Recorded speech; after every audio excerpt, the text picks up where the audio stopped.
Ay, magandang gabi mga boss, mga kamping, mga kabunyog. Ay, salamat po sa dumadagdag na subscriber, no? Mamaya magkulab tayo. Gaya ng inaasahan, ano? Hindi ho dumating si Kibaliw. Si Kibulog. Si Kibuloy sa Senate hearing, ano? Pero dadapat subalit, dumating ho si Senator Kimo. Senator Robin Hood Padilla sa issue ni Pastor Kibuloy. Ito ang ano ito, 1 hour ago, At meron itong 4,600 views, no? Alam niyo mga boss, ngayon lang ako bumilib dito kay Robin Hood, no? Iksi ho ng kanyang speech. Kala ko nga, hindi magsasalita eh. Maraming nagsasabi na nagpanis lang ng laway. Hindi ho. Napakaganda ho na sinabi ni Robin Kimo Padilla dito sa Senate hearing nito tungkol dito kay Kibuloy. At dito sa kanyang napakaigsing talumpati, hinulog niya po si Kibuloy. Tinapos niya na. Sa simpleng salita, tinapos niya na ang istorya ni Kibuloy. Doon niya sinabi na sa kanyang speech na itong Kibuloy na to isang peke na Diyos, na sinasabi niya na siya ay anak ng Diyos, na siya ay dadaan ng kaluluwa sa kanya bago makaakyat sa langit, makapasok sa langit. Tinawalang katotohanan ho nito ni Robin Padilla sa kanyang napakaiksing speech, no? At sinabi niya rito, ikwento ko na ho sa inyo na nakasama niya raw si Kibulog. Ngunit dadapat subalit ni hindi raw siya hiningan ni piso ni Kibuloy. Ikaw naman, Robin, ba't ka naman hihingan? Hindi ka naman niya membro. Ang hinihingan lang niya yung mga membro niya dahil pinaghihingi niya ng limos. Senador ka number 1 ka pa naman, ba't ka hihingan? Diba? Parang kosan dikit ka. Pakinggan natin si Robin. Dito sa salita, konting-konti lang eh. Nilaglag niya talaga mismo si Kibuloy. Para niya sinabing sinungaling ka, wala ka, peke ka, lahat nandun na sa isang salita lang na yun. Pakinggan niyo po kung tama ako. Ano po ba kayong mga gustong itanong or sabihin sa ating mga resource persons? Muli po, magandang tanghali po sa inyong lahat. A'udhu billahi minasyaitanirrajim. Bismillahirrahmanirrahim. Alhamdulillah rabbil alamin. Bismillahi wassalatu wassalamu ala rasulillahi. Assalamualaikum warahmatullahi wabarakatuh. Pagbati po ng kapayapaan at pagpapala ng nag-iisang Panginoon Diyos sa inyong lahat. Doon lang, kasimple. Pagbati po ng pagpala ng nag-iisang Diyos nating lahat. Tapos na. Yun ho, malaman ho yun. Kayo iniibigis mo nyo si Kimo, simple lang bumanat si Kimo. Doon ho sa, ulitin natin, mga boss. Napakasimple ng panat ni Kimo kay Kibuloy. Hulog! Ulit. Ano po ba kayong mga gustong itanong or sabihin sa ating mga resource persons? Muli po, magandang tanghali po sa inyong lahat. A'udhu billahi minasyaitanirrajim. Bismillahirrahmanirrahim. Alhamdulillah rabbil alamin. Bismillahi wassalatu wassalamu ala rasulillahi. Assalamualaikum warahmatullahi wabarakatuh. Pagbati po ng kapayapaan at pagpapala ng nag-iisang Panginoon Diyos sa inyong lahat. Amin. Yun lang ho yun. Yung susunod ho doon, wala na hong kwenta. Yun nga, kinuwento niya doon na nakasama niya si Kibuloy at hindi siya hiningan maski piso. Yun lang ho yun. Marami silang pinagsamahan ni Kibuloy pero hindi siya hiningan daw ng piso. Pero yun lang, wala na hong kasaysayan yun eh. Yung mga pinagsasabi niya, kaya pinutol ko na ho. No? Yun ho, mga boss. Nilaglag ni Kimo si Kibulog na isa kang peke. Hindi ka tunay na Diyos dahil nag-iisa lang ang Diyos nating lahat. Kibuloy. Ito ngayon ang system, mga chief. Ano ang meron si Kibuloy at hindi umaatin May supuena na ho siya. Yan ho, kabang-abang. O, kung paano siya dadakpin. O, siguradong huli niya kasi pa-aresto ng Senado yan. Pa-aresto rin ng Kongreso. Kongreso, Senado, hindi niya sinisipot eh. O, yung tungkol sa SMNI. Dito naman, yung tungkol dito sa mga nagrereklamo sa kanya ng mga pinagwawalang niya. O, matindi ho mga akusasyon. Kaya dapat niyang harapin. Pero hindi niya hinaharap. Ang gusto mangyari, magsampa raw ng kaso. Hindi ka. Di kung ganyan ang katwiran, di wala nang pumunta resource person sa Senado o sa Kongreso. Kung sasabihin niya, magsampa lang kayo ng kaso. Bali wala rin Senado sa Kongreso. Di ba? Yan ang pinakamalaking katangahan yan. Ewan ko ha. Si Pinoy. Ex-president siya, pinatawag siya tungkol sa dingbak siya. Humarap sila ni Dominic Ochoa. Dalawa sila nandun. Kinistyon sila sa anumang parang merong anomalya. Na-involve sila. Hinarap nila. Pero ex-president po yan. Si Kibuloy, hindi nga barangay captain tong gago na to eh. Diba? Isang sinungaling na pastor, hindi nyo mapaharap sa Senado at saka sa Kongreso. Nakahiya-hiya sa buong mundo. Diba mga boss? Mantakin ninyo mga boss. Pagkor.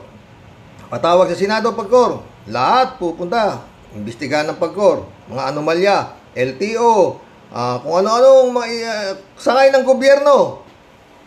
Pag pinatawag sa Senado o sa Kongreso, hindi pwedeng hindi sila pupunta. Pero si Kibuloy, na ordinaryong wanted ng FBI, hindi nyo mapapunta. Ewan ko sa inyo, Kongreso, Senado, kung wala kayong magagawa dyan. Di ba mga boss? Si Pinoy napapunta eh. Ex-president malaki yung binalahura na sila. Kung ano na sinabi sa Senado, kung ano na sinabi sa Kongreso, hindi nyo pa pamalitaw si Kibulog. Ewan ko sa inyo. Yan ho, dyan ho. Makikita kung ano pangil. Isang wanted ng FBI, hindi nyo mapaharap sa Kongreso at sa Senado. Katawa-tawa po kayo dyan. Pakishare po to. Pero yun na nga. Saludo ko kay Kimo. Hinulog niya si Kibuloy.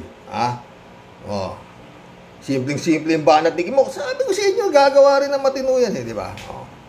Kala ko nga kanina, pinapanood ko tahimik lang siya. Doon lang siya, nunood lang siya biglang nagsalita, todas ka, Kibuloy. Peke ka. Yun ang ibig sabihin ni Kimo, nag-iisang Diyos nating lahat. Nag-iisa, kaya ikaw, Kibuloy ka. Ewan ko, sino ka? Mag-collab na po tayo. Mahaba-haba po to. Kalat ni Baya, shout out. Librado Ludovico, shout out. Blessed Sunday morning po. Karoken to all Rocky Warriors. Watching from Edmonton, Alberta, Canada. God bless po. Stay safe and healthy. Naku, Karoks, hayop na survey yan. Isa yan sa salot pagdating sa eleksyon. Isa pa yung kumulekta. Hanggang ngayon, si Hello Garci. Si Hello Garcing makapal ang mukha ay lalong-lalo na ang katangahan ng mga bobotanteng Pilipino. Yun nga, librado Buti ka pa, nandiyan ka Kalat ni Bayo ulit Idiretso natin ang kabayo sa Senado. Wala na yung si kabayo. Hello, Miss Akira Milus. Blessed Sunday. Ingat, sabi ni Kalatni. Ano kung nangyari kay Akira Kalatni? Nakakausap mo ba yan? Ako hindi Kalatni Bayo ulit Good evening, Karoke. Bayuhin mo na, Karoke. Hello, Mama Bear. Malapit na si Mama Bear maoperahan Oo. First week of March sigurado na yun. Dasal-dasal lang po mga boss. Divine Wilson, shout out Sindikato, ang mga religious sector, money and power. Totoo yan. Alam nyo mga boss, walang problema kung itong mga sekta-sekta na to o kulto-kulto na to na malalaking sekta ang itinuturo nilang iboto do sa kanilang mga mga kanilang miyembro, yung tamang politiko, wala ho ako sasabihin dyan eh. Dapat silang sundin. Ngunit, dadapot subalit, ang ipinaboboto sa inyo, alam nyo na nga, na kurap na politiko. Marami ho yan, talagang tipak-tipak sila dyan eh. Magmula sa barangay, congressman, lahat, hanggang presidente. Lalapit kayo dyan sa mga sekta-sekta na yan para mahingi ang kanilang bendisyon. Dahil yun nga, meron silang milyong kawan eh. Di ang laki. Sa barangay naman nagkakatalo, maski 10 points lang. Diba? Kayang-kaya ng ganuhin ng nung sekta na yan. Kung ilan ang miyembro ng sekta, walang problema kung tama yung pinaboboto sa inyo. Kaso mali eh. Alam na mangyayari sa Pilipinas, magkakaleche-leche, di ba? Hindi ko ganun kadali lumapit sa mga yan. Lalo na sa nasyonal, milyon na nahuusapan dyan. Baka sa lokal, pwede na yung pakonti-konti. Pero pagdating sa nasyonal, milyon na pag-uusapan dyan. Baka hindi ka makalapit yan kung 5 milyon lang ang dala-dala mo. O baka hindi ka papasukin. Tuloy na po natin to.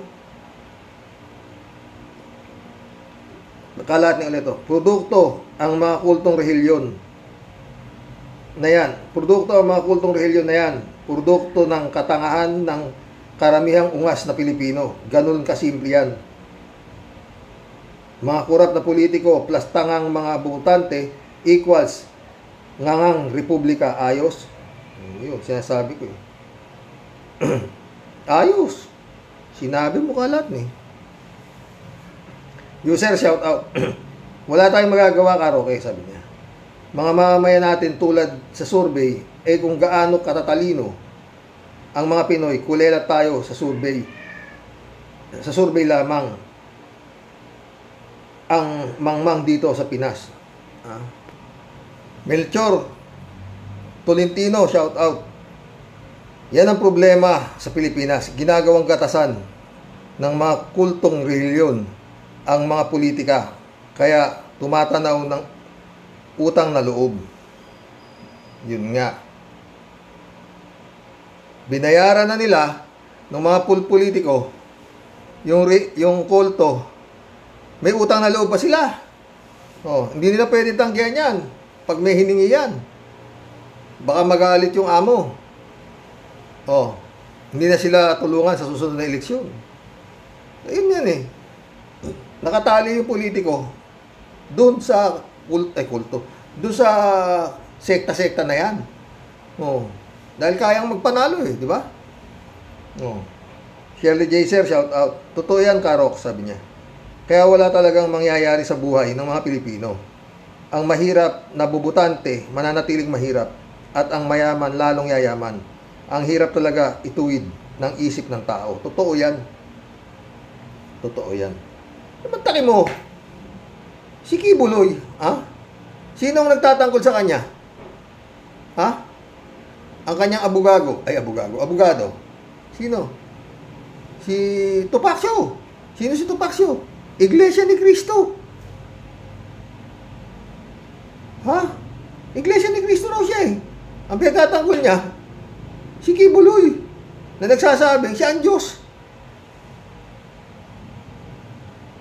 Baliw, pinagtatanggol niya, baliw eh. Paulit-ulit. Patignan yung psychiatrist yan, may tama eh. Kung wala man tama yan, talagang, yan, tawag dito, nuknukan ng kasinungalingan. Sinabi na ni Robin Padilla, nag-iisa lang ang Diyos nating lahat. Diba? Ngayon lang ako bumilib sa'yo, Kimo. Noel Matela, shout out. Dapat yung matatalinong Pilipino, mag-artista muna bago magpolitiko para manalo. Siyang tunay. Sumagot si 3JC Opo. Di rin. Di rin. Bakit anong... Di rin, sabi niya. Bakit taga-bili lang ng maruya, naging senador. Si Bunggok. Oo. Hindi naman artista, Pero 3JC Opo ka. Dakilang sip-sip yun. Lumusot yung amo niya. Muntik pa ang ginawang presidente ni Digong yun. Pinag-file kaya ng kandidasyan, silang dalawa. Oo. Vice President niya si Digong. Oo. God. Woo! Lady Sanita, shout out. Good evening po, Sir Roque. Napanood ko din po. Yan, sabi niya. Napanood ko din po yan. Madalas ko po pinapanood. Yan po si vlogcaster, si Arman Din. Bad. Updated din ang mga ibinabahagi niya. Stay safe and God bless po. At lalo na yung labing misis mo po. At sa aming mga viewers, keep it up. Salamat, Lady Sanita. Noel B. Matela ulit. Abangan na lang natin si Willie Rebillame. Yan kahit hindi kumampanya. Totoo yan.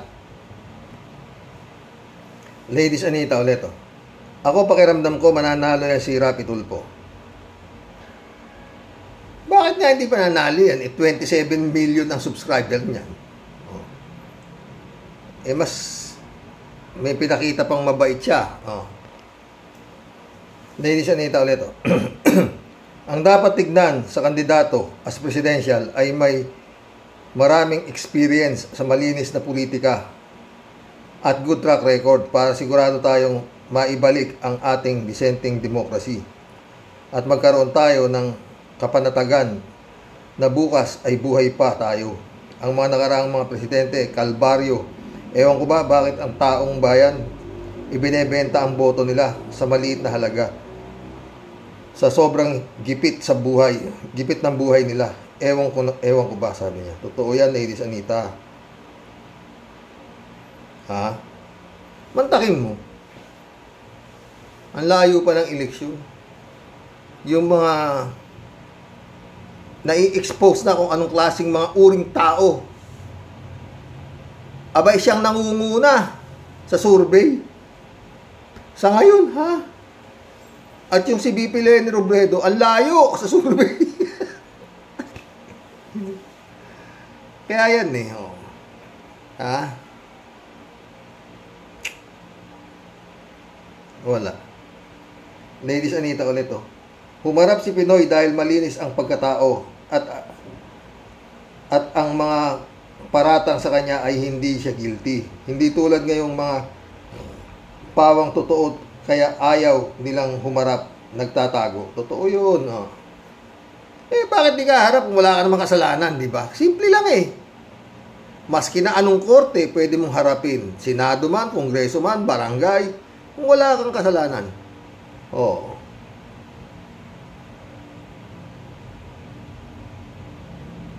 Libra Girl, shout out ha. Good evening po, Sir Rox. Napansin niyo rin po na guilty, ayaw humarap sa investigasyon. Nagtatago agad. Di pa uhuli ng buhay. Ang katwiran ay bias daw ang hustisya sa kanila. Katwirang guilty, bistado mga karakas nila. Totoo yan, Libra Girl. Sinasaiwar na nila. Hindi pa sila humaharap, bias na. Binibigyan naman sila pagkakataon na sagutin kung ano yung mga nag-aakusa sa kanila. O, di ba? Mga tiradang bulok eh. Ha? Noel Batela ulit. Ang dami ng artista sa Senado at Kongreso. Kulang na lang direktor at producer. Baka isabay na ang eleksyon sa Metro Manila Film Festival. Ganun nga. Totoo yan. Diced, shout out. Tawa. Tawa lang si Diced eh. Ladies Anita ulit. Hindi ang kabit ni Butangera Sara ay matagal ko nang alam. Palaging napag-uusapan ng mga vloggers. Sino? Hindi ang kabit ni Butangera Sara ay matagal ko nang alam. Hindi ko alam yun. Hindi ko alam sinasabi mong kabit. Nestor Porcincula, shout out ha. Yang mga kulto na yan, kahit ulul, iboboto ng mga yan. Kasi puro tanga mga yan. Galit si Nestor Porcincula. Julito Robilo, shout out. Good evening, Sir Rox. Aimee, sala sa init, sala sa lamig.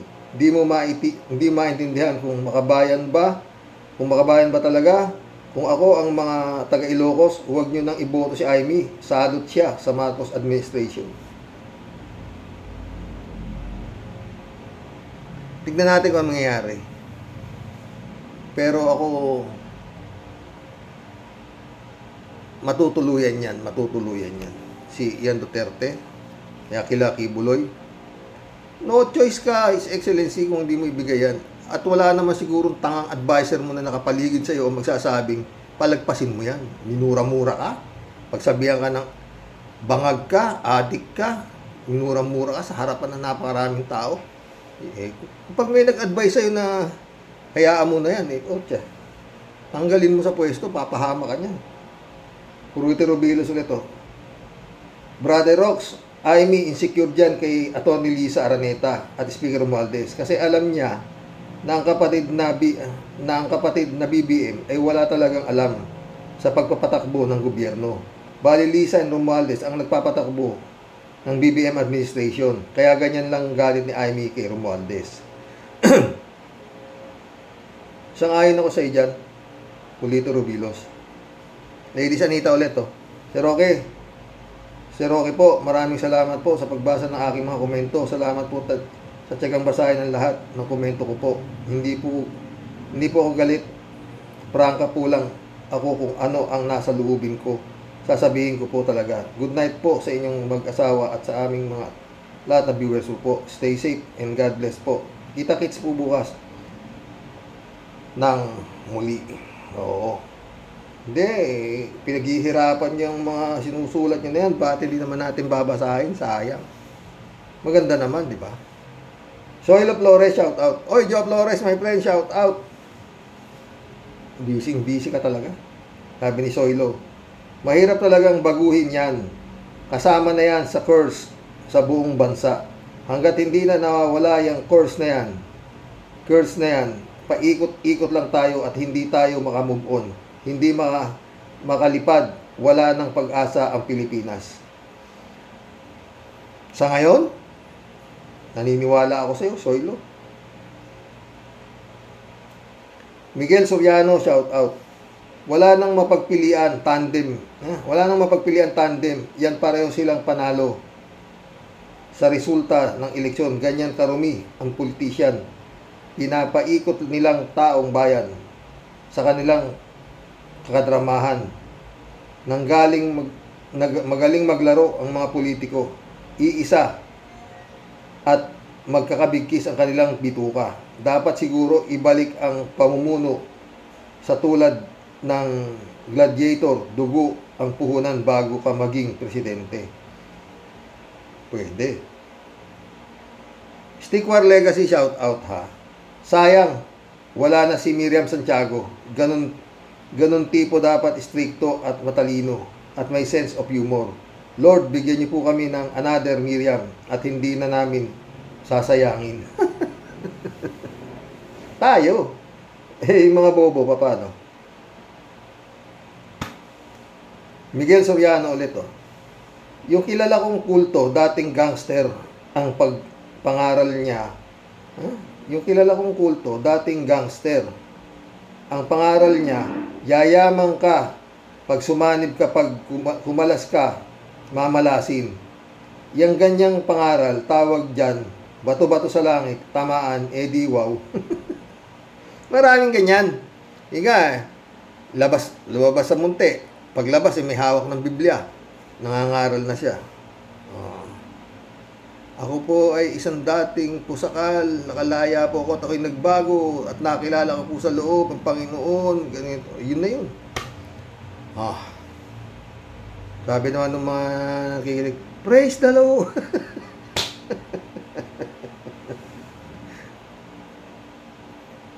Sa Katoliko po, hindi po pwedeng ganun. Ang pare po, bago makagpare, 10 taon nang ginugugol, seminaryo. Samantalang dito, tatayo ka ng kulto. Ayan, si Kibulog, makyat daw siya sa bundok. Pagbaba niya. Sabi, siya na raw appointed son.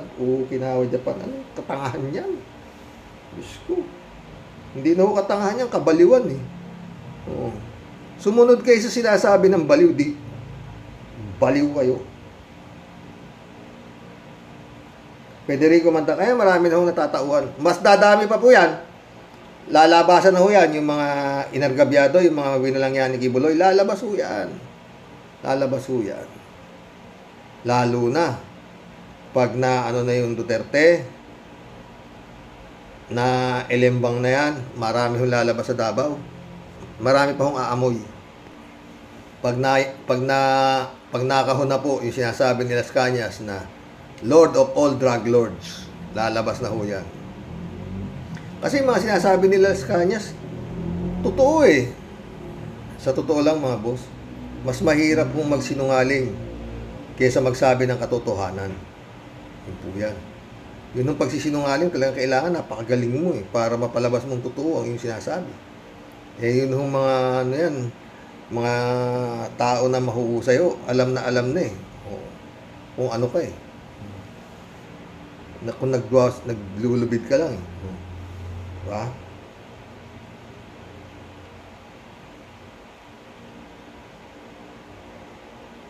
Federico Mandacol ito.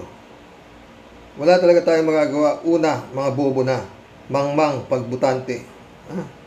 Wala talaga tayong magagawa. Una, mga bobo na. Mangmang, pangbutante. Kurap na komelik. Kurap na politiko. Kulto ng relihiyon at mga panatiko nilang tagasunod na kahit anong ipagawa ay gagawin ultimong sariling katawan ay ibibigay nila. Nalaso na ang kanilang pag-iisip paano uunlad ang bansa at pagkatapos ay magrereklamo sa hirap daw ng buhay. Mga bobo, nadamay pa kami mga buwisit. Galit si Federico. Totoo naman, di ba? Federico Mandacol ito. Tayo kasing mga Pilipino, nasa kultura na natin yung laging pakiramdam ay mga dukha at api-apihan. At lagi tayong umaasa na may darating na tagapagtanggol. Parang sa pelikula, kailangan natin yung matapang at tagapagtanggol laban sa ng aapi. At yun ang nakikita at nararamdaman nila kay Duterte. Kaya kay Duterte, kay Sara, na kunwari ay mumurahin at sasabihin sa mga api na uubusin niya, lilipunin niya lahat ang masasama kahit mapunta siya sa impyerno. Kaya bilib na ang mga tao at yun nanalo at hanggang ngayon ay iniidolo pa. Kaya yung mga maling ginagawa niya ay hindi paniniwalaan ng tao at sasabihin ay paninira lamang. Kaya si BP Leni ay hindi nananalo dahil malambot daw at malamya ang hindi kaya mamuno. Gusto nila yung matapang daw kahit tiwali. Diyos ko Lord, kayo na po ang bahala. Tama ka dyan, Federico. Sang-ayon ako sa sinabi mo. Paano mo hindi babasahin itong mga ganitong klaseng komento, diba? Alejandro Bidad, shout out, Karox. Panawagan natin sa mga member ni Kibulok. Sibat na kayo, abandon ship na kayo ni a disappointed son of God. Kayo ba ay martir sa paniniwala sa puo ninyo? Isip-isip mga kapatid. O yun.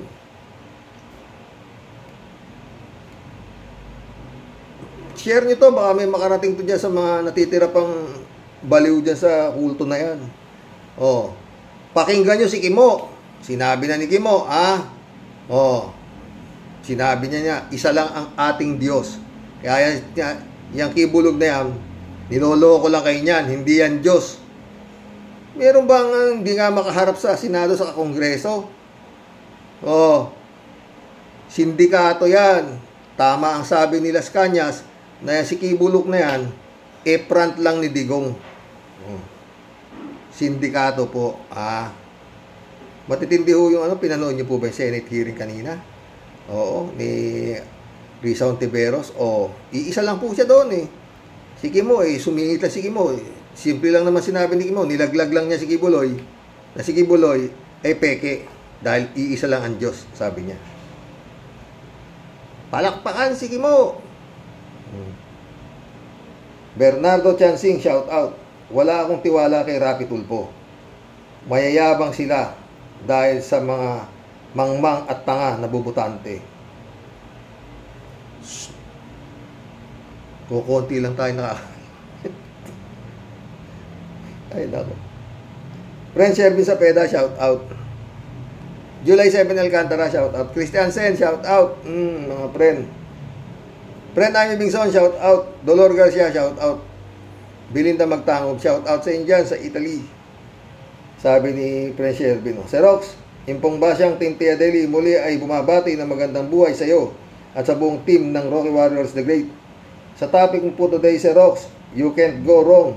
Pag tunay na Diyos po ang nasa puso mo at paniniwalaan mo, totoo naman yan, friend. Lahat po tayo binigyan ng Diyos ng talino at pag-iisip.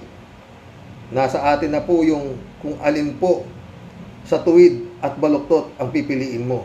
Di mo po kailangang magpa-hipnotismo, magpagoyo, magpauto o sumamba sa peking propeta na ginagamit po ang Diyos para yumaman at sambahing parang hari. Wala po akong kontra kung ano man pong rehilyon ang kinasasaniban ng iba. Sa akin po, ang alam ko po, iisa lang po ang tunay na Diyos. Masaya po ako sa kinamulatan ko na pagiging isang binyagang Katoliko. Totoo, pares tayo. Tama po ang sinabi mo, Sir Rox. Meron lang pong 10 utos ng Diyos na talaga pong isinulat mismo ng Panginoon na banal na aklat. Ito lang po ay sapat na para gawin mo ang tama at sumunod sa kanyang kalooban. Totoo naman, friend eh. Ha? Totoo naman. Ha? Magkaroon po ng silbi sa iyo ang kanyang mga utos, isa puso at isa buhay, at sumunod po sa kanya. The only right way po, papunta po sa tunay na kaharian ng Diyos, at hindi po sa kaharian ng mga sinungaling at bulaang mandarambong na manyakul. Jesus is the way, the life, and the truth. Amen. Tapos, ang kaso, di ba, Your Honor? Ganun lang eh. Ha? Normando Reyes, shout out. Ha?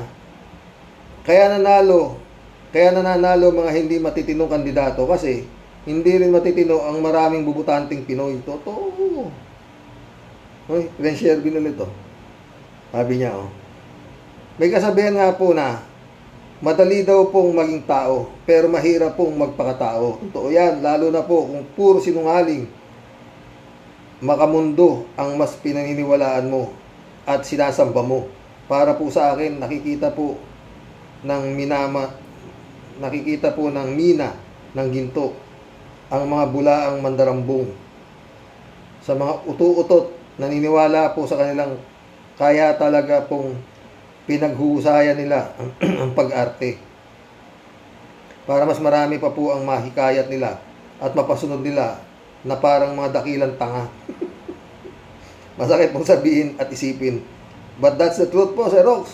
Marami po talagang sadya sa ating mga kababayan. Masyado pong malambot ang puso. Totoo at madaling maniwala sa puro kasinungalingan. Totoo yan.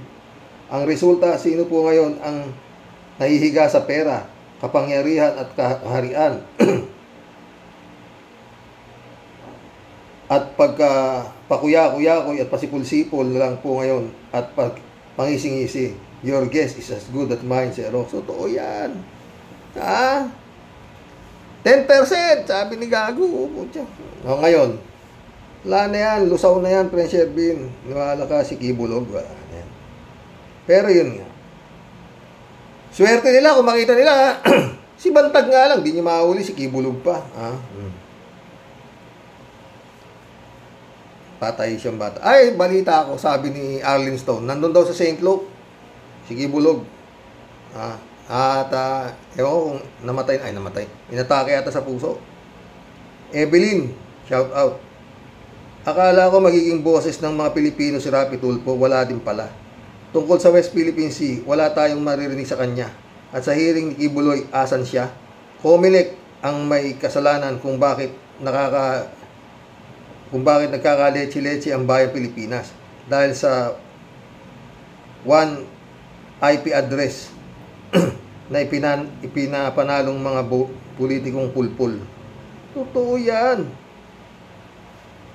Comelec talaga naman eh. Wala ka namang iba. Diyos ko. Mantakin mo si Caballo, nakatakbong senador. Ang gamit na pangalan, Francis Leo Marcos. Kapatid niya raw si Bongbong. At ang kanyang tunay na ama ay si Pacifico Marcos. Kundi ba naman baliw?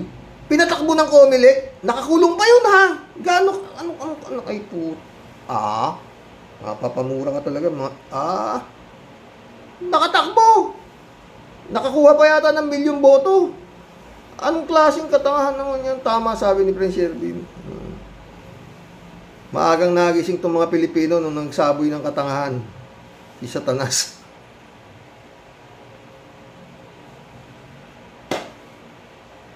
Sammy AJ, shoutout Karox. Nasa Bible, ang Pilipinas ay masasakop.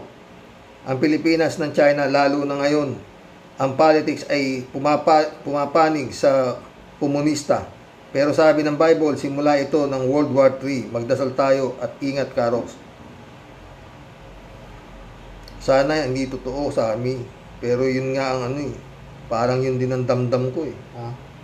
Pero sana si Xi Jinping naman eh. Huwag naman siya mag-isip dahil talagang pag inatake niya ng ang Taiwan, malaking gulo yan. Wasak-wasakan na yan. Milyon-milyon, bilyon-bilyon, trilyon-trilyon ang mangyayari dyan. Napakaganda ng Taiwan. Isusuporta ang Amerika.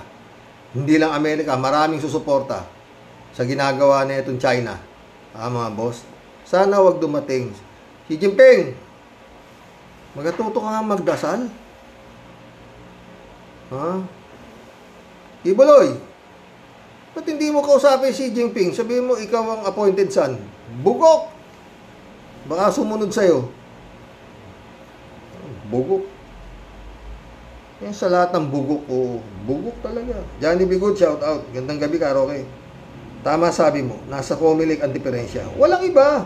Hindi dapat pinapayagan kumandidato ang mga taong hindi magandang record. Totoo. Dapat yung naghahanap ng trabaho, may college degree o may pinag-aralan. Kasi ngayon kahit sino pwedeng tumakbo. Basta sikat o artista ka. Hindi dapat pinapayagan ang ganitong klaseng tao, lalo na sa mataas na posisyon. Totoo naman, Johnny.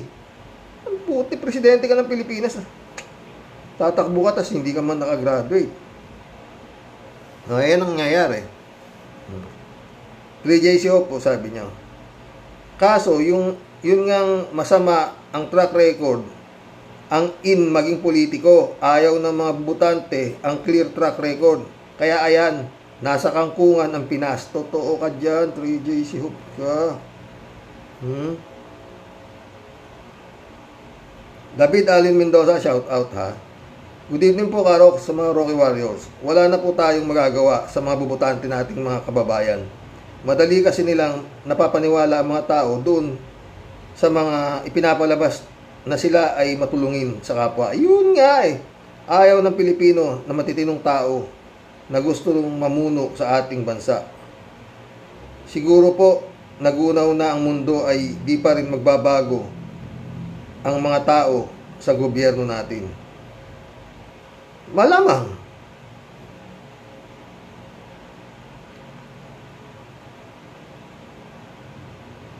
User shout out user sabi.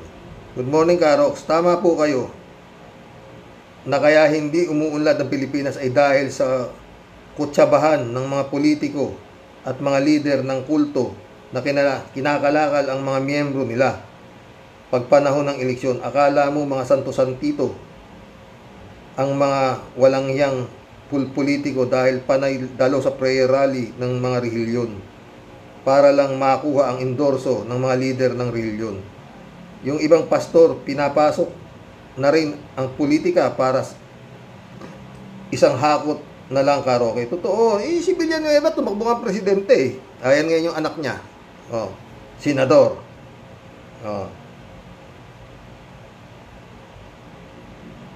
Karoke, ang mga maunlad na bansa, ang karamihan ng mga tao ay hindi religyoso. Pero bihira kang makakarinig na may mga kurap na gobyerno. Hindi tulad ng Pilipinas na ubod ng daming relihiyon, subalit hindi naman ipinapamuhay ang mga tinuturo ng mga pastor, at minsan ang mga pastor pa mismo ang gumagawa ng kawalangyaan tulad ni Quibulog.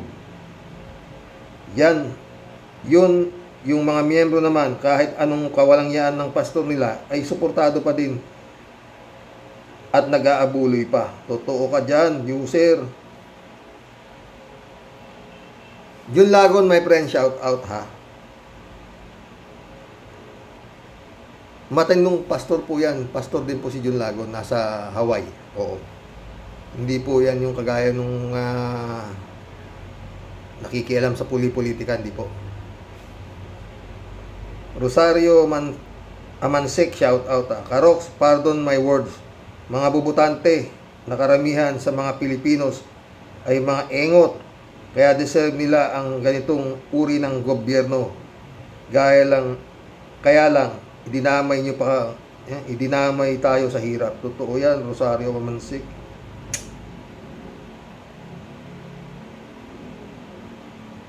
Al-Ulalia, shout out ha. Yung black voting ang pinagmamalaki ng mga sekta o kulto, kaya impluwensyado nila ang mga eleksyon, at nakakalungkot na pati mga hindi kwalipikadong kandidato ay nananalo dahil siguro ang kapalit ay pera o kabubuhan din. Mahirap na talagang umasenso ang ating bansa sa ganitong mga kaisipan. Good day, Xerox, sa mga ka-warriors. God bless. God bless, Al-Ulalia. Totoo ka. Yun nga eh. Sumagot si Arnulfo si Diego. Correct. Sabi niya. Ang haba ng usapan namin kanina ni Arnulfo. Oo. Nag-enjoy naman kami.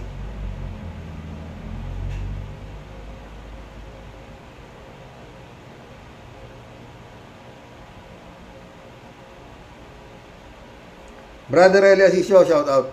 Eman Escalona, shout out ha. Balong, shout out. Boyong Kong. Nelson Batalones, shout out. Sabi niya. Tumpak si Sir Bad. Ganyan ang kalakaran ng mga politiko sa atin, di po ba? Naku po, pag ganyan ang uupo sa next election, baon na sa lupa ang Pinas, di po ba? Bantayan ang Comelec na mabuti. Wala.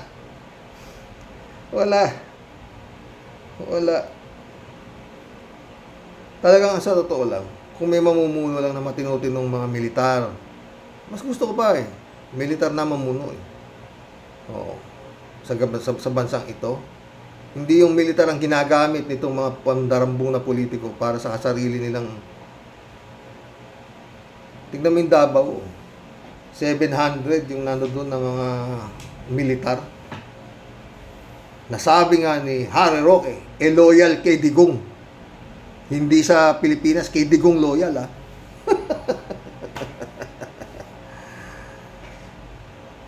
Kakaano mga boss.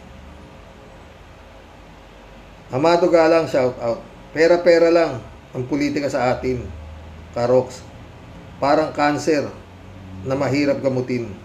Kumalat na ang virus kagaya ng political dynasty. Totoo, wala na eh. Paano nga hawak nila kapulisan. Tel si Digong, dinoble-doble niya yung mga sweldo ng mga polis. Ano rin lahat? Walang nakapalag, di ba? Ganon din yung ginawa sa Davao. Sabi nila Las Cañas sa Matabato. Sabi nila Las Cañas, tipak-tipak daw sila sa bayan. Kada mapapatay nila, papera sila talaga eh. Patay lang sila ng patay.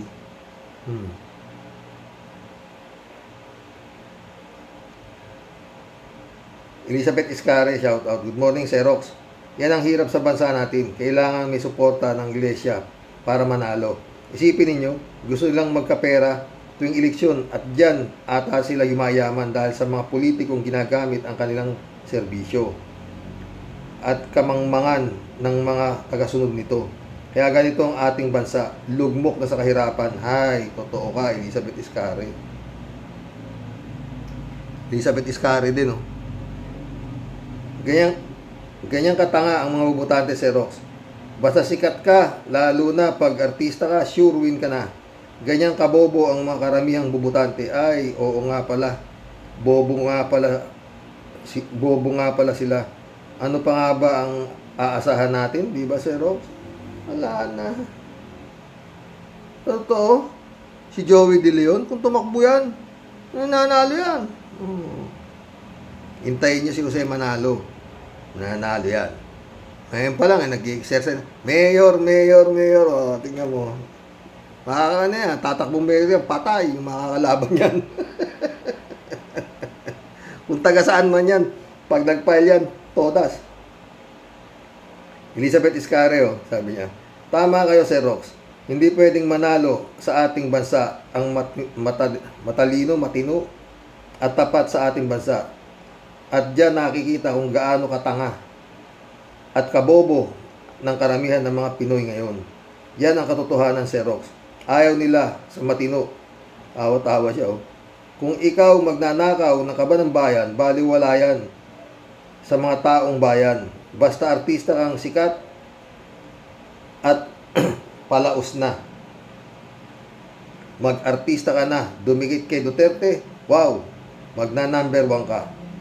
At kakampi mo ang iglesia, kaya nilang ipanalo ito. O di ba? Kakaiba talaga ang Pinas. Totoo yan, Elizabeth ka. Elizabeth ulit, oh. Dagdag comment ko pa po dito sa Comelec, Sir Rox. Sila mismo, wala sila sa standard para umupo dyan. Ano ba ang aasahan natin sa kanila? Kaya nga bagay sa kanila, tawaging kumulik, tagakulik ng perang kayang magbayad if the price is right. Tagal na yan. Marilo Pabianak, shout out ha. Good morning po, Tay. At sa mga ka-warriors. Yun nga po, Tay, ang problema sa sistema natin, puro pera nang ibabaw, especially ang Comelec, wala din sa kanila ang pumili ng maayos na leader. Anyway, busog na busog sila at pamilya nila, kaya ang mga Pinoy na maghihirap sa hirap talaga. God bless as po, Tay, at sa mga ka-warriors. Totoo yan. Chris Kali, welcome to the club. Sabi niya, si Libayan, at nung una, nag-subscribe ako dyan, 100 palang subscriber niya. Una, okay sana. Pero nung gumawa siya ng content, ginawa niya content si Ibana Alawi, dumami subscriber niya. Kaso, ang ginawa niya, tinakot si Ibana dahil sa pagbigay ni Ibana ng tulong sa mahihirap. Pero nung sinabi ko na type niya si Ibana, siguro tangarakan niya ng mga sexy photos si Ibana, tumigil siya at tinarget naman niya si Rapi Tulfo. Katunayan, dumadami subscriber niya, walang ginawa si attorney kundi abangan video content ni Rapi, saka mag-comment at sa video. Ganun talaga eh. Pero yun nga, totoo naman eh. Kaya lang, Reynaldo Gonzales, shout out gaguhan na lang at gamitan sa politika. Kaya nauupo malamang sa gago. Ronnie Temporosa, welcome to the club, Ronnie Temporosa. Karamihan kasi nabutante sa Pinas, ob-ob. Sayang yung mga matitino na kandidato, laglag. Totoo yan, Ronnie. Christian Cheng, shout out sabi niya. Napansin nyo din po ba, Ty Rox? Kadalasan, ang mga ini-endorse ng INCA yung mga kawatan. Have a great PM sa inyo, Ty Rox, at sa lahat ng mga nasa panig ng katotohanan. Cassandra Daisy, shout out Palubog na ng palubog ang ating Pilipinas dahil sa black voting ng mga kulto na ito. Pareho ang modus operandi ng mga yan. Dapat check din ang ang USA tulad ng iglesia. Dapat check din ang USA tulad sa iglesia at El Shaddai kung paano nakapasok sa ibang bansa. Totoo. Yung sawa na sa peso, sa dollar pa pumupunta, di ba? Christian Cheng ulit to. Wait lang po, nakakabingi na survey na yan. Until now po ba, maniniwala pa dyan. Simula nung naging bayad ang mga survey na yan, wala nang credibility yan. Nung una nga po, may credibility pa ang survey na yan. But simula nang ginawa nilang hulmahan ng panlilinlang, yung buwisit na survey na yan, wala na. Inutil. Galit si Christian Cheng. Sandra Daisy ulit to. Naku, si Tulpo. Sinabi na ang pwedeng tumaas ang boses ay mga nagque-question at hindi ang mga resource person during hearing sa reklamo. Sa Milan, Italy, sa Milan, Italy, ng mga OFWs, Hoy Tulpo, sino ka ba? You are public servant of the Filipino people. We pay you 2 million plus salary monthly, kaya mas may karapatan kami na tumaas ang boses. Kasi si Cayetano may style na nililihis ang tunay na issue. Please watch SGT Pichay. Pareho sila ng kanta ni Ka-Percy. Mga kurap, sana'y mabangongo tonight as the song goes. Nagaling din niya si SG Pichay. Christian Cheng ulit to. Dapat baguhin na rin ang klase ng survey. Dapat yung organic na survey. Direktang survey na yung may accountability. Ika nga. Kasi yung survey, survey nilang yan, lalo't di man nakikita, naririnig ang ongoing na survey, di po talaga dapat paniwalaan yan. Dapat yung ongoing spot na survey. Kasi po yung ginagawa ng mga unitives na tambalos-los, wala nang nakikitang matinong nilalang. Parang kabuti na bigla na lang sumusulpot. Then sasabihin, yun ang lumalabas sa survey na ganito, ganyan. Tao mismo ang surveyin nila. Tao mismo ang surveyin nyo, wag yung kwarta. Totoo yan. Christian Cheng ulit, dami ha? At dito naman po kay bida-bidang Tulpong. Naku, wag din pong maniwala sa dami sa laki ng kanyang subscriber. Artificial subscriber po yun. Para kunwari, sakalam siya. Para lang po sa programa niya, para palabasin na madrama at maaksyon. Need mo nang gawan ng storyline. Then, may mga masalimuot na eksena bago isadula. Hay, nako. Nag-boast po pati yung si Tulupong para palabasin ang laki ng subscriber niya. More power po sa vlog ninyo, Tatay Roque. Ingat po kayo parati and regards po sa family nyo. Ikaw din, ingat ka din ha. Decent shout out ha. Kung sino ang mas malaki ang bigay, ang iboboto natin, sabi ng pastor. Lahat no? Lahat na pumunta dyan, tatanggapin yung binibigay. Pero yung malaki bigay, yun ang iboboto. Puto. Para namumulot ng pera yung mga kulto-kulto na yan. Diba? 3J Siopo. Sir Rox, ito na naman to. Kukontrahin uli kita sa sinabi mong walang mali sa konstitusyon. Bakit na naman? Korupsyon ang problema. Mali ka dyan, Sir Rox. Mali ang konstitusyon, kaya dapat baguhin. Mali kasi, hindi nakasaad doon na pwede silang magnakaw at di rin nakasaad na pwede silang lifetime sa pwesto. Kaya baguhin ang konstitusyon na yan. Pasakit yan sa bayan, sa mga politiko. Ganun ba? Hindi ako sang-ayon sa dyan. 3JC o pulot. Ito namang si Robin Hood. Abay, sabihin ba namang dapat daw na magtakip ng dapat daw wag magtakip ng muka yung mga nag-akusa kay Gibbs sa Senado. Buti nga nagtakip lang ng muka para safe eh. Si Gibbs ni muka wala sa Senado kasi nagtatago. Pero nilaglag niya, pre, no? Tignan mo na yung vlog ko, di ba? Tama ba ako? Magaling si Kimo, sabi ko siya. Ted, shout out, said, gagong Kimo to. Pinagsasalita ni Senador Rumtevero sa hearing ng puon niyang si Pacquiao. At pagkatapos ng mabulaklak niyang pananalita, sinabi niya sa mga witness laban kay Pacquiao na dapat daw tumindig at harapin ang kanilang inaakusahan. Kung hindi ba naman si Kimo bugok ang ulo? Paano harapin ni Pacquiao? Paano haharapin si Pacquiao ng mga nagreklamo ni anino ng puon niyang si Pacquiao?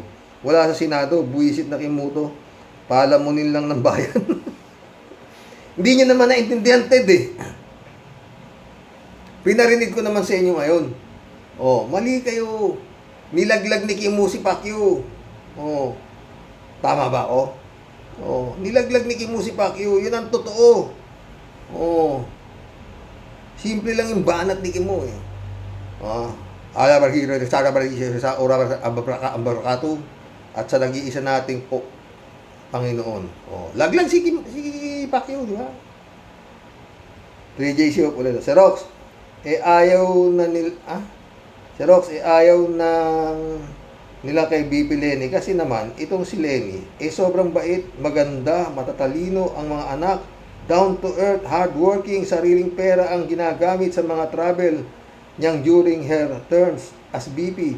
Nakakainis itong si Aling Lenny, masyadong malinis, ayaw nila yan. Di sila kikita sa babaeng yan.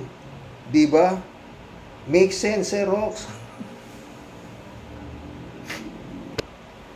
Ay, mission accomplished mga boss Hanggang bukas po muli. Tama ba ako? Nilaglag ni Kimo si Pacquiao? Kayo hindi nyo sinusuring masyadong, alam mo si Kimo, hindi masyadong masalita yan. Tipid na tipid yan, pero pag bumanat yan, laglag yung kalaban. Tignan mo, nag-iisang Panginoon nating lahat, ang Panginoon Diyos. Saan ka ngayon, Pacquiao? Nilaglag ka na ni Kimo. Magandang gabi po mga boss, dasal. Lumayo po tayo. Paulit-ulit. Wala pong problema, maski saan po kayong relihiyon nasapi. Basta pakiramdaman niyo po yung sinasabi ng inyong mga sinasabing pastor. Pag mukhang nanghihingi na ng 10%, umalis na ho kayo dyan. Iisa lang po ang Diyos. Tama ang sabi ni Kimo. Magandang gabi po mga boss.